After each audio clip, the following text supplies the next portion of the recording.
formar e pôr em ação fisioterapeutas de excelência nas nossas UTIs, está no ar mais um episódio do nosso podcast UTI em Forma e Ação. Eu sou o Sancler Bernardes. Se você quiser conversar comigo, me procure lá no Instagram, no @SanclerBernardes. Olá, pessoal, sejam todos muito bem-vindos. Eu sou a Débora, fisioterapeuta intensivista. Você consegue me encontrar no @movimenta_UTI. E juntos você nos encontra aqui no podcast, né, que você pode escutar no Spotify, no YouTube, onde você preferir. Nós também estamos juntos lá no Instagram, no @UTI Informa em Ação.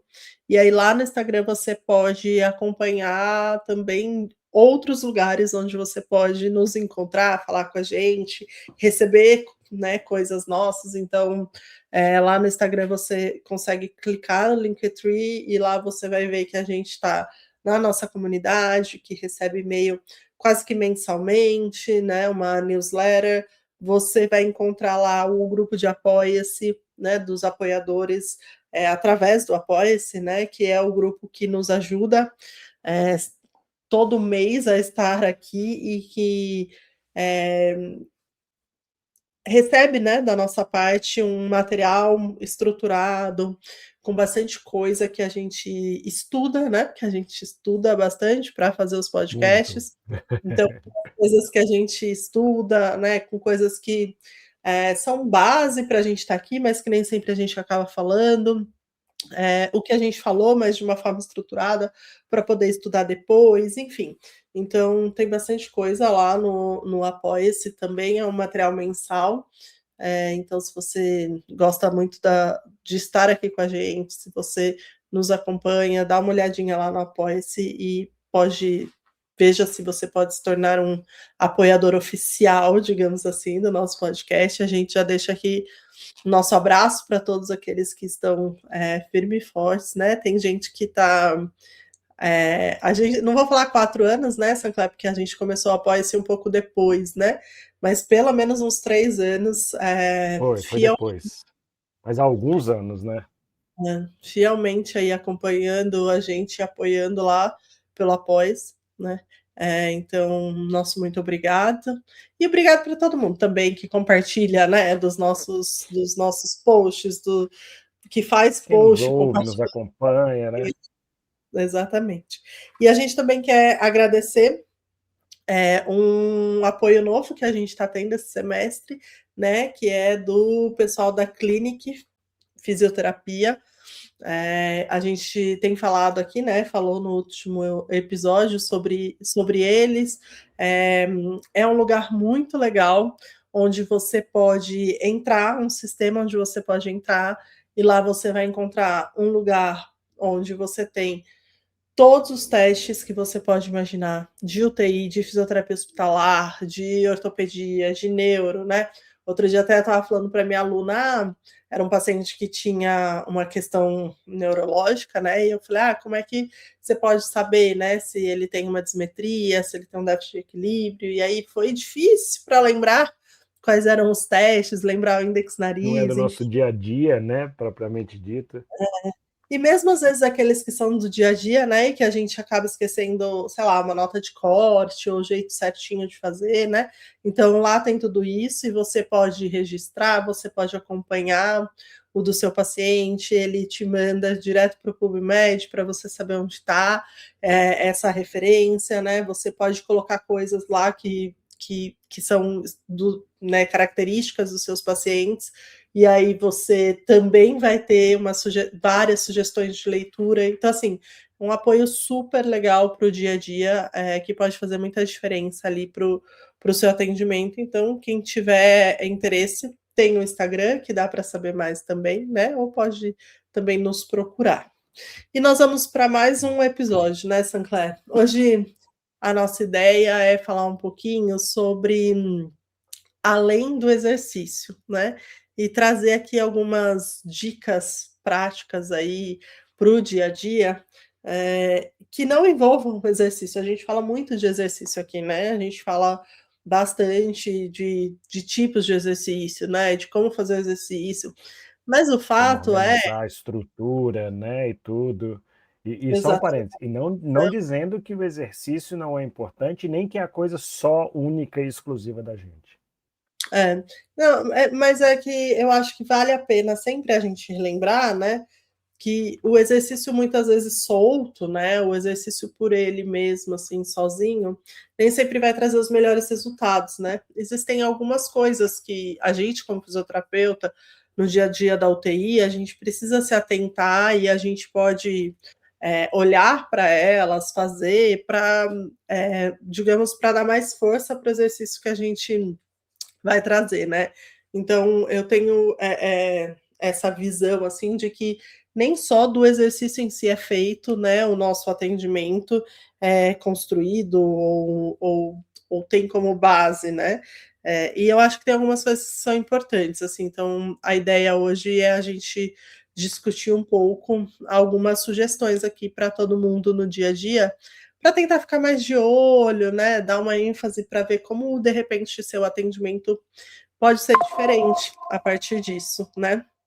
E eu Então acho, Débora, uma pode coisa falar. legal é que isso é aquela pitada de tempero que se coloca numa receita e dá um tchan diferente, né? Porque a reabilitação, o tanto que a gente fala aqui, o quanto ela deve ser protocolada, ela é precoce, ela é progressiva, ela não sei o quê, não sei o quê.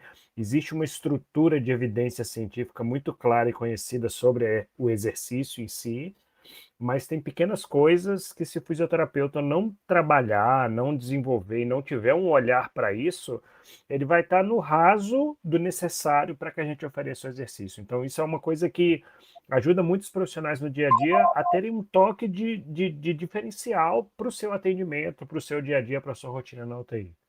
Isso aí, é isso mesmo. Eh, eu acho que tem algumas coisas, né, que fazem muita diferença, que até vão impactar no próprio exercício que a gente vai sugerir para o paciente, né.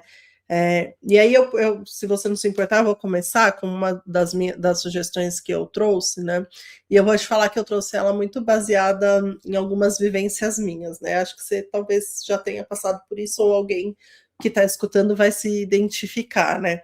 A gente sendo da área da saúde, né, trabalhando na UTI, enfim, e que tem filho, eu já precisei, por exemplo, levar meu filho ou minha filha, enfim, né, que estavam ali, sei lá, com uma gripe muito forte ou com uma tosse que não passava, enfim, vai lá para o pronto-socorro, né, para o pronto atendimento, enfim. E aí eu acho muito interessante, assim, quando precisou fazer um raio-x, né. Aí o médico do pronto-socorro vai lá, abre o raio-x para mim, né, e fala assim: "Olha, aqui então, ó, tá vendo, não tem nada, porque essa manchinha, porque não sei o quê, porque", né, e eu fico assim, né, me fazendo de Sempre tem uma doida. manchinha nessa descrição, sempre existe uma manchinha. E aí eu fico ouvindo assim, sabe, me fazendo de doida. A mais recente foi minha filha quebrou o braço, né. E aí o ortopedista assim para mim: "Ah, não, e aí ela vai ter que fazer a fisioterapia depois que tirar o gesso, né?" E eu: "Aham, aham", sabe. Eu acho engraçado, sabe, Sinclair, porque eu sempre fiquei pensando assim: "Caramba, né, se as pessoas por exemplo, se o ortopedista soubesse que eu era físio, eu acho que tanta coisa seria diferente no sentido, assim, de repente encurtaria uma conversa, um tópico da conversa, mas prolongaria um outro tópico da conversa, né. As palavras que ele usaria, né, poderiam ser outras, isso vale tanto para um extremo, né, que eu estou dando de exemplo, que é o fato de eu ser daquela área, quanto para o outro extremo, que é o fato, de repente, da pessoa, né, não saber nada, né, às vezes ter uma educação, né, de um nível de escolaridade mais baixo, ou até às vezes da pessoa ter um nível de escolaridade, por exemplo, super alto, mas não necessariamente ser da nossa área, né. Na minha, opinião, mas não é só uma opinião, né, existe evidência mostrando isso, né, a gente precisa, né, conseguir ter essa comunicação adaptada, né, tem até um termo que chama literacia em saúde, né, que é esse conceito de não é você falar fácil ou falar difícil, né, mas você entender qual que é o repertório do seu paciente, da família que está falando, do paciente, para aí você conversar com ele em cima disso, né. E eu acho que isso acontece muito também dentro da UTI, dentro do hospital. Outro dia a gente estava é o último exemplo que eu vou dar e depois você pode falar. A gente estava falando com um paciente na enfermaria, né, E aí eu senti que ele estava incomodado com a forma como o aluno estava falando, porque ele não era da área da saúde, mas ele era um advogado, né, muito bem instruído, e eu senti que ele estava incomodado com as expressões, com o tipo de explicação que estava sendo dada, né? E aí eu acabei entrando de um jeito assim, né, pelas bordas, Intervindo. para tentar ajustar aquilo.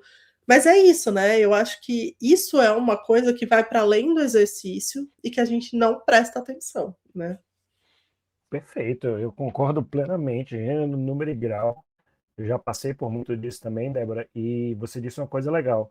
É como pode facilitar o seu trabalho, como pode encurtar uma conversa, como pode tornar uma orientação muito mais efetiva quando você passa, né, a fazer isso. E sem contar os constrangimentos que isso pode evitar, né? Então imagina você tá lá e você fala assim, ó, agora você vai levantar o seu bracinho, agora a gente vai fazer um exercíciozinho. Isso é para você não ficar muito fraco na UTI. E geralmente há uma tendência a isso, né? Uma explicação. Eu vou usar um termo que não é que todo mundo faz, tá? Mas é mais infantilizada, né?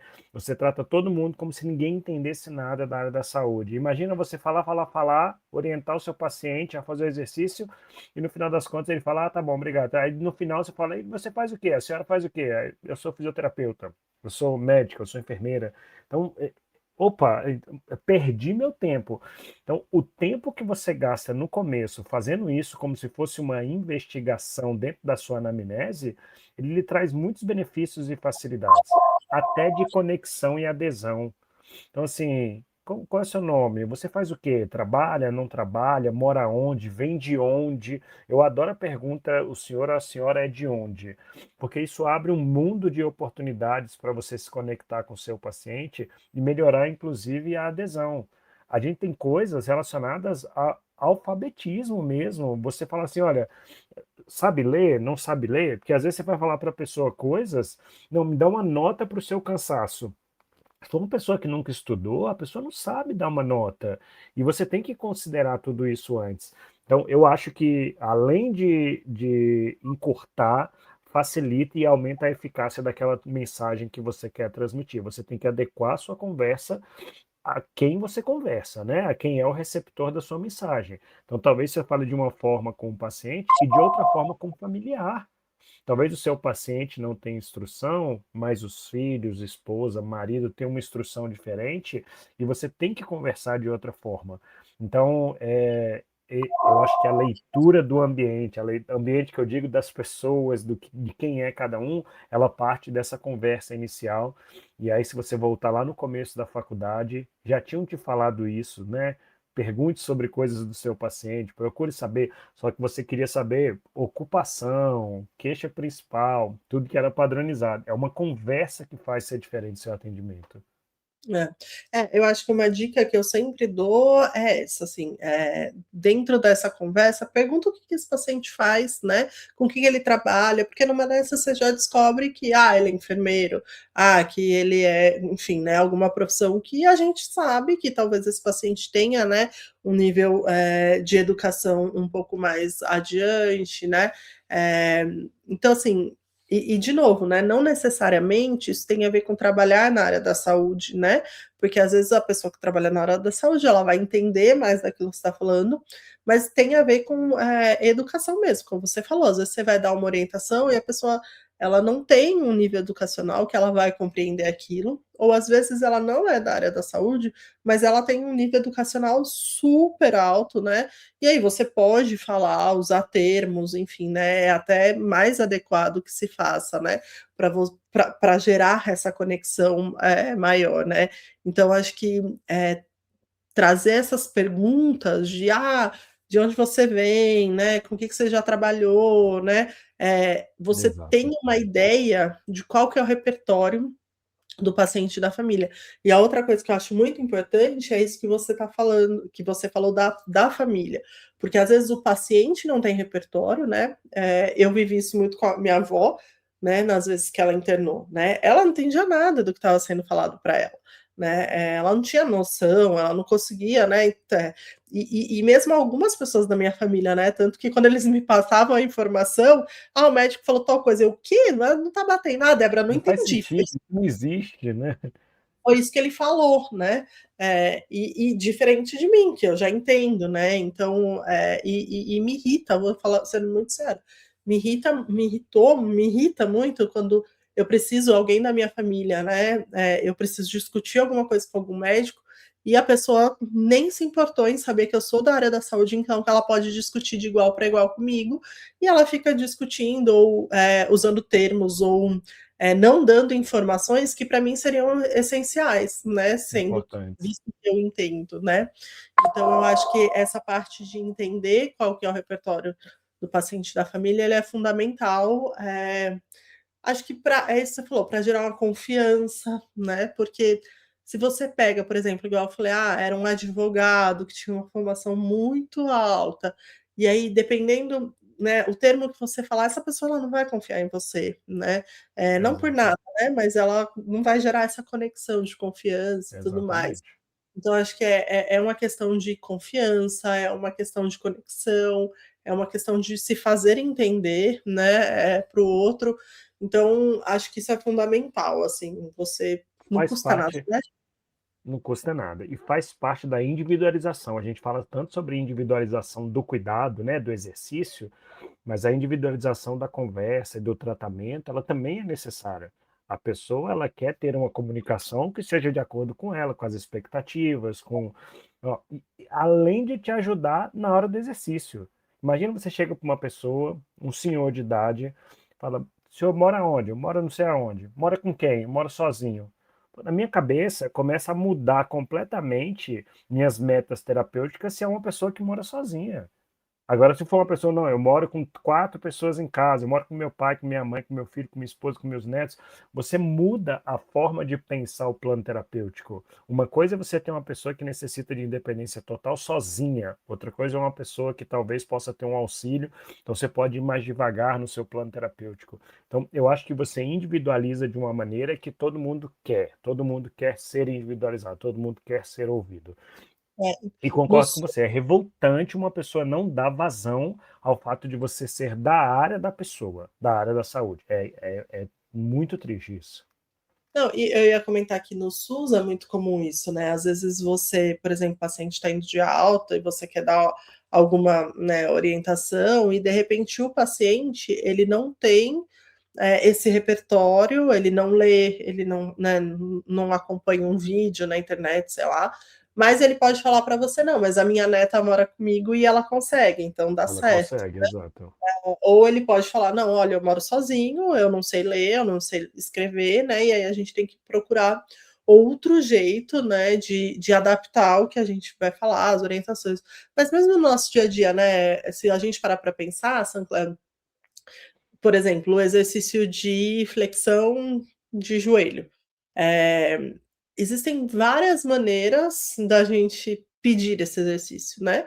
Desde, obviamente, de falar, olha, a gente vai fazer a flexão de joelho, até, olha, a E gente vai dobrar. provavelmente os pacientes não vão entender.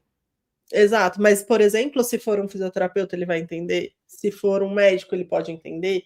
Às vezes, até uma pessoa, né, mais instruída pode entender. Se essa pessoa faz academia com frequência, por exemplo, ela vai entender. E aí você tá lá falando, ó, vamos lá, a gente vai dobrar o joelho, né? Você imagina, sei lá, para uma pessoa que às vezes nem é da área, mas que faz academia, fazia academia muito antes de internar na UTI, né? O quanto você gera de conexão e de confiança naquela pessoa, se você fala, ó, a gente vai fazer o exercício de flexão de joelho agora, ou você fala, olha, a gente vai fazer um exercício de dobrar o joelho, sabe? Para aquela pessoa, talvez caia muito mais na confiança. Olha, ele está falando porque E é para eu você flexar sabe o que você está falando, né? Essa pessoa entende de movimento, de o repertório exercício. dela, né? Então tá tudo bem a gente usar e é até mais indicado. Então essa coisa para quem quiser ler mais, né? O termo é esse, é literacia em saúde. Lembro que acho que tem uns 2 ou 3 mundiais de fisioterapia, né? O Congresso Mundial de Fisioterapia. Uhum. Tem uns 2 ou 3, mais ou menos, que uma amiga minha foi e ela voltou falando: Nossa, só se falava disso, né? E olha que o Mundial ele é a cada 2 anos, né? 2 anos, isso. O próximo é em Então, assim, Guadalajara, no México. Então, para mais de 6, 7 anos, e ela falou: "Nossa, era o que dominou o congresso", assim. Então, acho que é uma coisa que a gente tem que dar uma lida e se É muito apropriar e legal. olhar, Eu fui né. banca recentemente de um mestrado e na dissertação era um fisioterapeuta e ele tinha trabalhado exatamente isso, com literacia em saúde para os profissionais de uma rede de atenção primária, sabe? E como ele precisava trabalhar isso para que os profissionais tivessem um entendimento e uma capacidade, no final das contas era para aplicação de polissonografia do sono pelo SUS na atenção primária à saúde, mas que a literacia ela vinha para permitir que isso acontecesse. Então, como os profissionais tinham que lidar, conectar, conversar com os pacientes, com o familiar e tal. Deixa eu acrescentar uma coisa, então, né? Passou a Copa do Mundo, aí agora começa o período de eleição, e óbvio que a gente não vai tomar partido nenhum aqui nesse podcast, mas até para evitar constrangimentos, olha só, você vai atender uma pessoa, e aí imagina você chega lá, né, e fala com a pessoa, eu vou usar os dois exemplos aqui para a gente não. Você chega lá e fala, e aí, o senhor está aqui internado nesse hospital, o que está achando do hospital? A pessoa pode falar, eu estou odiando esse hospital, isso tudo é culpa do Lula, é culpa do Bolsonaro. Então, se você, inclusive, não direcionar, não estou falando que a primeira coisa tem que chegar e falar, tá com falta de ar, quem o senhor vai votar? Não é isso. Mas você tem que ter um entendimento, porque senão até a forma como você vai falar, o que você vai colocar, pode trazer uma situação de uma barreira muito grande. E não estou falando que a gente não tenha o direito, eu acho que a gente tem o direito de cada um ter o seu posicionamento. Mas você tem que tomar cuidado porque você não está para discutir isso, você está para o atendimento. Então, eu já passei por situações assim, sabe? Sem querer soltar alguma coisa e a pessoa ser extremamente oposto e ficar uma situação assim, opa! Né? Aí fica os dois com aquela cara assim. Então, eu acho que vale a pena. E nisso até as preferências do dia a dia para você, a gente já falou muito aqui sobre delírio, né, Débora? Para você conectar a pessoa com o mundo atual, o que que a pessoa gosta de fazer, ouvir, ler, saber e tal. É um infinito de possibilidades que, enquanto você está fazendo isso, você consegue oferecer o melhor exercício ainda. Exatamente. E aí a outra coisa que eu ia trazer, que eu também vivenciei isso esses dias, né, eu até postei na época no Instagram, porque fez, né, sempre faz, mas é que foi um exemplo tão gritante, assim, da diferença que fez, e que também é para além do exercício, né, então não estou falando de exercício, mas é o pacto de metas com o paciente, sabe. Eu acho que a gente também vai direto para o exercício, quando antes disso a gente precisa pactuar as metas com o paciente, né. De novo, e aí a gente cai um pouco no que a gente estava falando anteriormente. Vai ter paciente que talvez isso não faça muito sentido, porque ele talvez nem entenda, né? Ele não tenha alguma coisa para te responder de tão, talvez de tão com pouco repertório que esse paciente tem. Vai, mas a maioria não vai ser isso, né. A maioria você consegue, sentar, conversar e fazer esse pacto de metas com os pacientes. E aí, obviamente, entra o que a gente estava falando anteriormente, né, depende da maneira como você vai falar, né. Se esse paciente tem menos repertório, você precisa trazer essas metas de uma forma mais simples, né, de uma forma mais realista para o dia a dia dele. Se esse paciente tem, né, um pouco mais de repertório, né, mas, Sancler, eu acho que antes da gente ir para o exercício, a gente precisa sentar com os pacientes e pactar. A gente tinha uma paciente na UTI que ela não andava fazia 6 meses, depois de uma internação que ela teve, enfim. E aí, quando a gente chegou para avaliar, eu falei: "Gente, mas essa menina é super passível de ser reabilitada", sabe. E aí eu falei: "Eu não sei o que que aconteceu, onde tudo isso se perdeu, né". Mas aí a gente gastou um tempão do primeiro ali atendimento para conversar com ela, né, para explicar sobre metas, que a gente pela avaliação a gente entendia que seria uma meta possível, quais seriam as metas para ela, o que que ela gostaria, né, como é que a gente podia né, pactuar isso em relação a tempo, né, de quais metas eram viáveis naquela semana, quais eu acreditava que não eram viáveis na UTI, mas que eram possíveis fora, se ela começasse aqui, enfim. Eu sei que essa menina deslanchou, assim, né. E aí depois ela trouxe para o psicólogo, que trouxe pra gente, que ela trouxe quanta diferença fez para ela a gente ter conversado com ela sobre quais eram Saber, as né, como metas ia ser. da fisioterapia, assim, e dela poder ter participado de qual meta ela queria e qual meta não fazia sentido para ela naquele momento, sabe? Então eu acho que esse pacto de metas, ele tem que vir antes do exercício, não dá para ir direto para o exercício sem fazer isso com o paciente, sabe? E é óbvio que cada um contextualiza, né, com o seu paciente, com o dia. Talvez seja muito simples de fazer isso com os pacientes que ficam pouco tempo na UTI, que a meta é muito rápida de se alcançar. Você fala, olha, vamos fazer fisioterapia porque você tem que ir embora andando. Acabou, pactuou a meta. Agora, para esses pacientes que ficam mais tempo, que vários dias eles não estão com a disposição, com a adesão adequada para fazer o exercício, isso é muito legal, Débora, muito. Todo mundo quer participar de um processo. Você não quer, ninguém vai para academia, fica todo dia na academia e fala, por que que você está aqui? Não sei, falaram para eu vir aqui, eu não sei o que que eu vou ganhar. Você quer saber o que é que vai te dar, quando. As pessoas têm os medos, os receios, né? Eu já dei como dica aqui no podcast um artigo e vou usar, reforçar essa dica nesse episódio hoje. É um artigo antigo que uma, se eu não me engano, reitora, alguma coisa assim, numa universidade no Canadá, ela teve uma infecção, ficou no hospital da universidade internado, teve fraqueza adquirida na UTI, e ela fala sobre como era a relação dela com a fraqueza. Então, assim, ela falava muito sobre isso. As expectativas dela não batiam com a do pessoal. Então, às vezes, o pessoal falava assim: a gente vai sentar, levantar e você vai ficar forte logo. Ela falava: para mim, sentar é impossível. Então, se tivesse pactuado, primeiro vamos sentar, depois que você estiver bem sentada, talvez ela tivesse muito segurança e pudesse evoluir muito mais, né?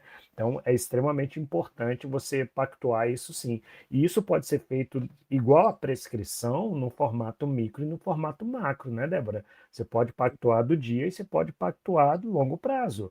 Talvez o fisioterapeuta que é rotineiro, que fica todo dia de manhã, o diarista, seja uma ótima pessoa para fazer um pacto de metas a longo prazo, do plano geral macro. E quem está no dia no plantão é o micro. Olha, é Hoje. fantástico isso. Você chegar e falar, hoje a nossa meta é caminhar. Pode ser que a gente caminhe uma vez só muito tempo, pode ser que a gente caminhe 10 vezes pequenininho, mas você já passa para o paciente qual é a programação e você consegue fazer com que ele inclua, ele participe dessa tomada de decisão. Então, eu acho que o desafio é esse, é você ter a capacidade de compartilhar com o seu paciente. E para quem acha que isso aí é muito lindo, mas não funciona, isso está na resolução da nossa profissão. Você tem que dar ao paciente o prognóstico dele e definir as metas. Então, isso é uma obrigação ética da nossa profissão de fazer, mas que eu acho que na UTI tem passado desapercebido e a dica é faça. Vocês vão ver a diferença, como a Débora colocou aí nesse exemplo. Exatamente. E aí a outra coisa também que eu trouxe, que eu acho que é extremamente importante para além do exercício, é a organização do local onde você vai fazer esse exercício, né. Acho que a gente vê muita coisa que não dá certo, né, ou problemas depois, né, por falta de organização mesmo, né. Porque, de novo, vai direto para o exercício, né. "Ah, vou sentar o paciente, então vai direto sentar", e não organizou o espaço. E essa não organização do espaço, ela pode levar tanto a questões de segurança, né, de, sem querer, né, acabar deslocando um acesso, né, enfim, Piso quanto a molhado, escorregar e etc. riscos de queda, né, de segurança, quanto a questões de: "Ah, eu vou direto para o exercício", mas eu não preparei o ambiente para aquele exercício, para aquele paciente naquele exercício, e aí de repente: "Ai, nossa, mas aí o paciente não alcançou o chão. Ah, mas aí o paciente não controlou o tronco, eu tive que ficar segurando, não tinha nada para pôr atrás, então não consegui evoluir para o outro exercício que eu queria", né. Então essa preparação do ambiente para receber o exercício junto com o paciente que você pensou, eu acho que é outra coisa que não pode faltar além do exercício, né, ou antes do exercício, porque senão fica uma bagunça o atendimento do paciente, né. Então ir direto para o exercício não é uma boa. Antes dá uma olhada em volta, dá uma olhada nos acessos, dá uma olhada nos materiais que você precisa, se você trouxe, né, pensa se der certo, se der Se todos errado. permitem o que você tem de proposta, né? Exatamente. Então, acho que antes de fazer o exercício, prepare o ambiente para aquele exercício que você está sugerindo para o seu paciente, né? Eu vou dar um exemplo, quem nunca passou por isso vai passar, tá? Aquele paciente, você chega e fala, nossa, eu vou sentar esse paciente na beirada do leito. E você vai lá, faz tudo, e você bota a mão aqui na cintura escapular, bota a mão no joelho, e quando você vai rodar no meio do caminho, você vê que o monitor está quase caindo, ou que o acesso está tracionando. E aí você não consegue mais voltar, nem consegue sentar, e aí você tem que gritar por socorro e fica no meio do caminho. Foi uma falta de planejamento. Eu brinco que o fisioterapeuta tem que ser expert em logística, né, Débora? E é exatamente isso que você está falando. Antes de eu fazer, o que que eu preciso? Para onde eu vou? Aonde eu me posiciono, né? Quem nunca botou um paciente numa poltrona, daquelas poltronas do papai, e poltrona do papai, seja no hospital, seja em casa, depois de um certo tempo, ela não segura mais. Aí você bota o paciente, a poltrona cai. Pô, aí você tem que, antes você teria que ter colocado aquela poltrona encostada na parede. Então tem muitas coisas pequenas e importantíssimas da logística. E aí eu lembro que há uns 15 anos atrás, 15 a 20, Débora, num congresso europeu de medicina intensiva, o ESICIM, eles lançaram um livro de cuidados gerais e tinha um capítulo sobre mobilização dos pacientes. E nesse capítulo falava sobre isso, logística, cheque cilindros, cheque quantidade de oxigênio, cheque se as conexões estão adequadas, cheque que pode ser desconectado. Eu acrescento aqui cheque a monitorização que o seu paciente precisa. A gente tem um episódio super legal sobre isso, monitorização quando sai do leito, cheque se a equipe está ciente. A equipe não está ciente. Às vezes vai fazer um baita de um procedimento, chamou lá o negócio, está fazer uma biópsia de lombar. Aí tá um mês para chegar alguém fazer essa biópsia. Na hora que você sai com o paciente da cama, a pessoa chega e fala: eu tenho 5 minutos. Então, é você incorporar o universo dentro do atendimento. É você entender que o atendimento da fisioterapia, ele vai, não é que ele vai além do exercício. O exercício, ele é parte do cuidado integral que a gente tem com o nosso paciente. Então, eu acho que essa logística é importante, principalmente organizar essa logística com as outras equipes e com o setor é algo altamente necessário. Você tem estudado, falado, né, pesquisado sobre saídas terapêuticas, né? Pô, a gente tem um guideline sobre isso, né, de saída terapêutica que fala exatamente sobre essa questão de logística, senão não dá certo. É lindo, mas não dá certo. É. E aí, como a gente está indo para o final do episódio, eu tinha mais uma coisa que eu queria falar, mas ela amarra bem direitinho com o que você estava falando, que é uma outra coisa que eu ia falar que eu acho que é importante para além de fazer o exercício com o nosso paciente, é o fechamento com a equipe, né? Então, que vem um pouco do que você está falando, né? Gente, não é só fazer o exercício, né? É fazer o exercício e trazer isso para a equipe, né? E fechar com a É. equipe. Então, se você tem, por exemplo, uma equipe legal que faz um round multidisciplinar legal. Então, lá no começo do dia, vocês determinaram algumas coisas, né? Então, foi falado, e esse paciente, não, ele não ficou em pé ainda, mas ele vai ficar hoje, né? Aí você foi lá, você com maior esforço, trabalhou, beleza, fez os exercícios, mas para além do exercício, volte e fale com a equipe, faça esse fechamento. Olha, deu certo, ele realmente ficou em pé e tudo mais, foi assim, foi assado, né? Ou não deu, né? Ou qualquer outra coisa, tá? Tô dando esse exemplo, mas o que eu quero dizer é que, além de fazer o exercício, a gente precisa comunicar para a equipe, né? Comunicar. Eu nem vou, eu esqueço, mas acho que é importante a gente falar aqui, é que me dá uma canseira de algumas coisas, mas eu não tô nem falando, gente, de prestar contas, né? Nós somos uma Não, profissão, né, que não precisamos prestar contas para ninguém. autônoma, todo mundo sabe disso. Vai, Sancler, fala você, porque eu tô meio cansada dessas. Mas o cuidado centrado no paciente dentro de uma UTI que se trabalha em equipe, obrigatoriamente ele tem que ter essa comunicação. Isso não tira a autonomia de ninguém. Isso só faz com que o atendimento seja adequado.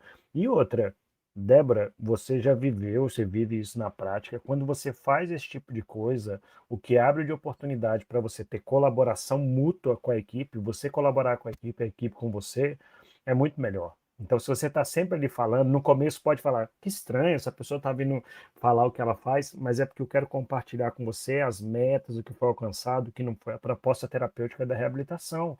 Daqui a pouco, isso começa a fluir de uma maneira que é todo mundo já meio que por dentro, sabendo, lhe cobrando de uma maneira positiva que você faça aquilo e dê um feedback para eles. Eu concordo com você, é uma discussão, eu acho que meio sem cabimento. Ah, mas eu tenho autonomia, eu não tenho que prestar conta. Ninguém está falando sobre prestar contas. Prestar conta é quando alguém chega lá para você e fala assim: você não vai atender, você não vai fazer tal coisa. Não, eu já fiz. Isso é prestar conta.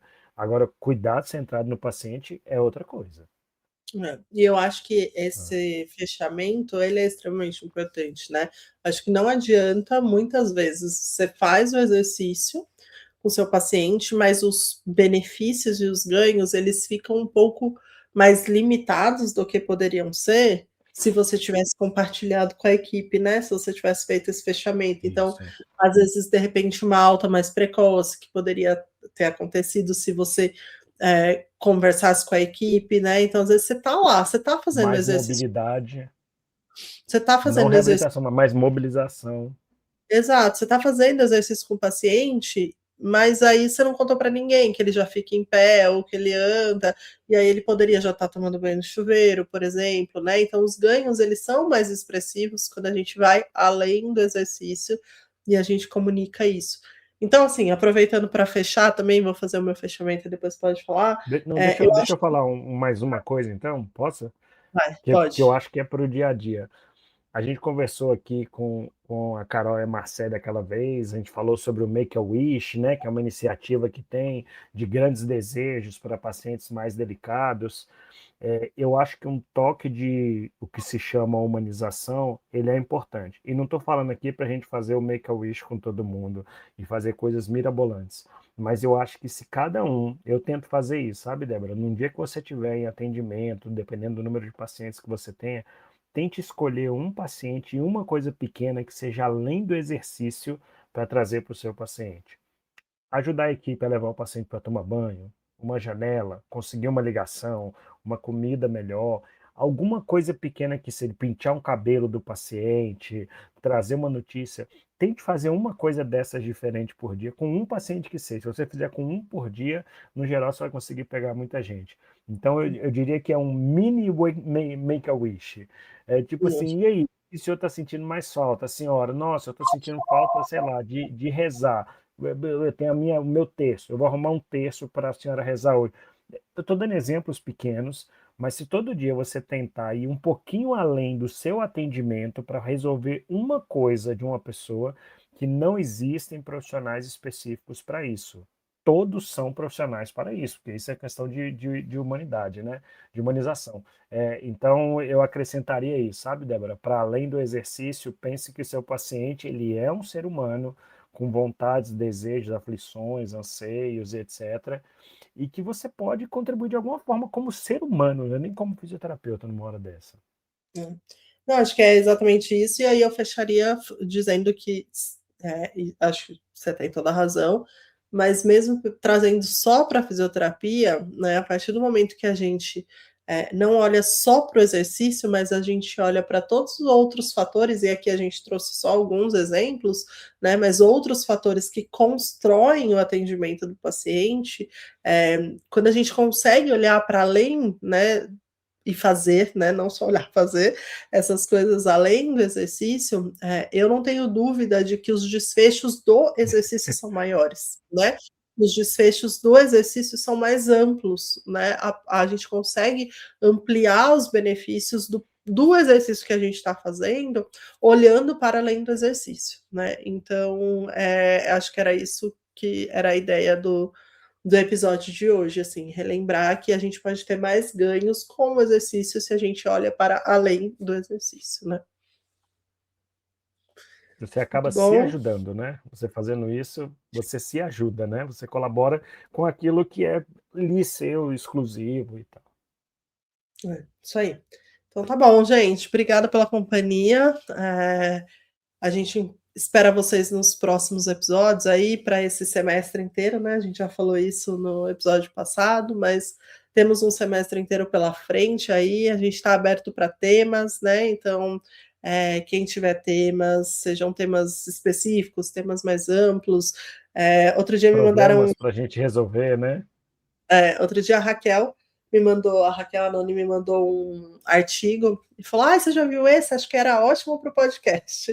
Aí eu agradeci, eu falei, vai para o podcast. Então, se você tem tema, problemas, artigo, qualquer coisa que você gostaria de ouvir a gente falando sobre o assunto, a gente está aberto aqui para receber.